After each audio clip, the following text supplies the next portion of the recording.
Praise the lord. హల్లెలూయా.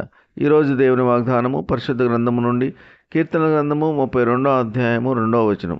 యెహోవా చేత నిర్దోషి అని ఎంచబడినవాడు, ఆత్మలో కపటము లేనివాడు ధన్యుడు. ఆమేన్. హల్లెలూయా. క్రీస్తునందు ప్రియమైనటువంటి వారలారా, మరి నిజముగా మనము నిర్దోషులముగా తీర్పు పొందాలి అంటే దేవుని చేత మనము నిర్దోషులముగా ఎంచబడాలి.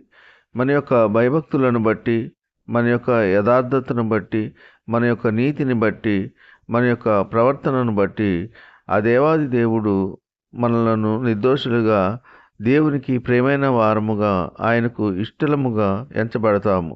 మరియు ఆత్మలో కపటము లేనివాడు ధన్యుడు అని దావీదు గారు వాక్యం ద్వారా తెలియజేయుచున్నారు.